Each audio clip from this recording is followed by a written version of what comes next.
Oi, eu sou a Marcela, estagiária da Clipper, e hoje eu vou te ensinar a fazer análise de mercado na prática. Mas antes de ir pro vídeo, não esquece de se inscrever aqui no canal, ativar as notificações e deixar o seu like nesse vídeo. Também não esquece de acompanhar a gente lá no Instagram. Por lá a gente tem conteúdo todo dia e aqui no YouTube toda segunda, quarta e sexta. Então não se esquece de já seguir a gente. Então vamos lá. Um bom briefing acompanhado de um bom planejamento precisa incluir a análise do mercado em que essa marca está inserida. Essa análise acontece a partir de um estudo. Um estudo ele é composto por perguntas feitas ao cliente e pesquisa. Então você vai ter que usar essa combinação para conseguir fazer um estudo que seja eficiente. Você vai começar fazendo perguntas para o seu cliente. Isso geralmente acontece no processo de briefing, que eu falei bastante sobre ele em 2 vídeos meus que estão aqui no canal ou que vão sair aqui no canal. E ele também acontece a partir de pesquisa que você vai fazer na internet, através de livros, conversando com profissionais da área, enfim, estudando sobre o assunto. Hoje eu vou te direcionar para algumas perguntas que você precisa incluir nessa análise para que ela seja eficiente. Então você já sabe que você precisa fazer esse estudo, mas o que você precisa considerar para que ele seja bom e efetivo? Eu vou te dar essas informações que você vai precisar considerar na hora de fazer essa análise. O primeiro ponto que você vai precisar considerar é o canal de venda. O canal de venda, ele é um ponto bem simples, você só tem que responder entre 2 alternativas, atacado ou varejo. O seu produto ele é vendido em atacado ou em varejo? Você vai se perguntar isso para dar início à sua análise de mercado. É claro que você também pode incluir os dois, né? Atacado e varejo, vai depender de como é o seu produto. Nesse caso, se você for incluir os dois, é preciso que você seja bem específico. Aliás, é bem importante que você seja bem detalhado na hora de fazer essa análise. Não poupa nas palavras, pode escrever tudo que for relevante. O segundo ponto que você vai considerar é como o produto é vendido.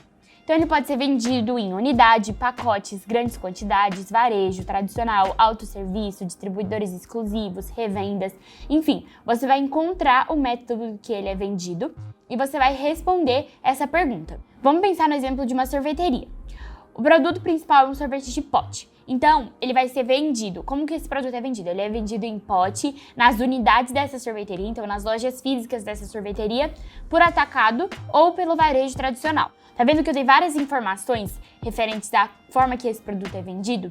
É assim que você precisa fazer, sendo bem específico. Então, essas 2 perguntas são introdutórias. Geralmente você vai conseguir respondê-las com facilidade perguntando para o seu cliente.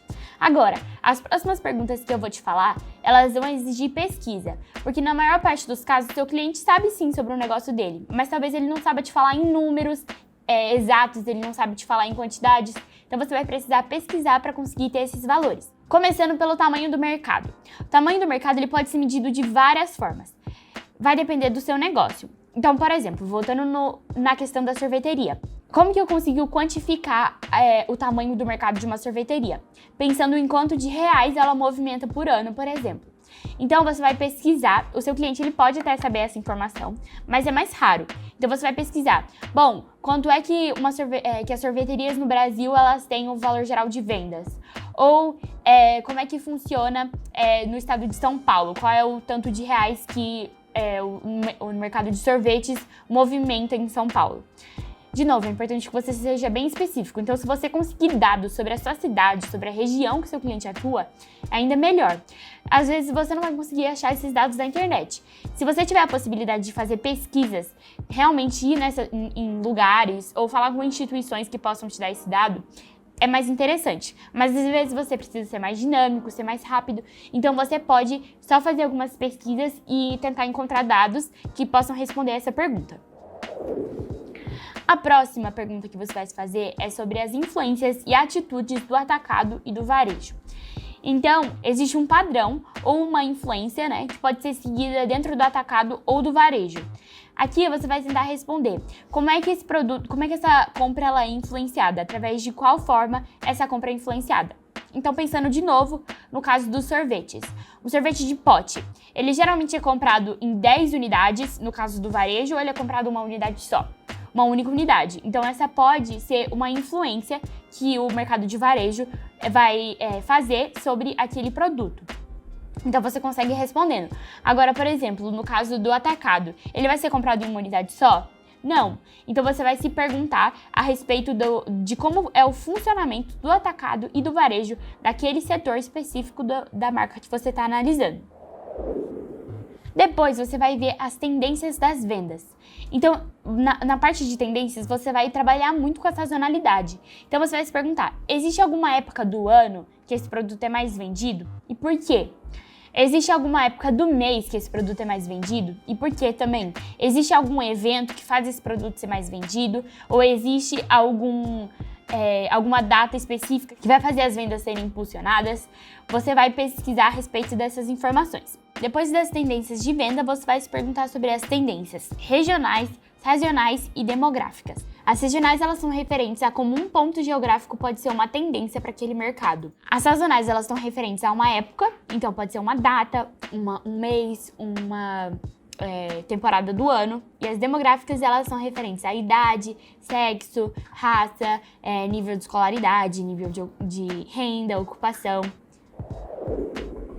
A penúltima pergunta que você vai se fazer é sobre a distribuição do produto no mercado.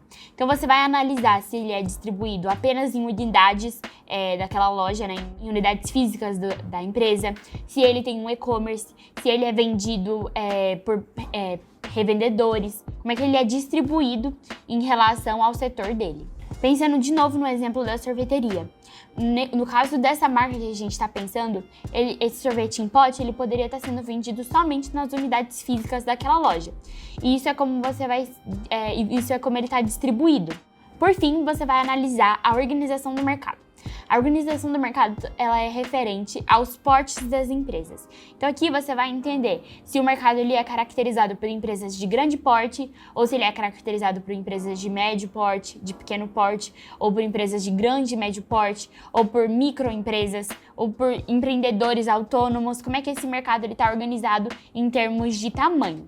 Nesse caso, você pode contar muito com as estatísticas mesmo. Então, no caso do sorvete, no Brasil, das mais de 10 mil empresas ligadas ao setor de sorvetes e gelatos, 92% são micro e pequenas empresas.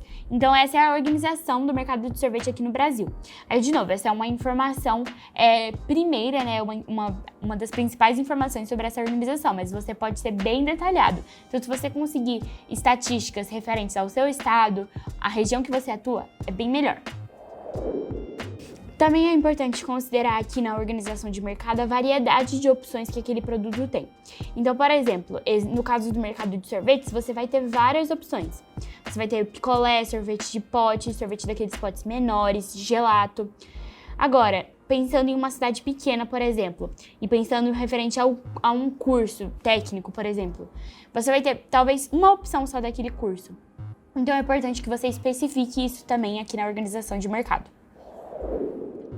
Espero que você tenha tirado todas as suas dúvidas sobre a análise de mercado nesse vídeo, mas se você ainda tem alguma pergunta, pode deixar aqui embaixo nos comentários que a gente vai responder. Não se esquece também de ir lá ver o meu vídeo sobre briefing. Tem 2 vídeos sobre esse assunto em que eu explico detalhadamente como é que você faz um briefing que seja bom para o seu cliente e eficiente. Espero que você tenha gostado desse vídeo, já aproveita para se inscrever se você ainda não é inscrito, deixar o seu joinha e seguir a gente também lá no Instagram.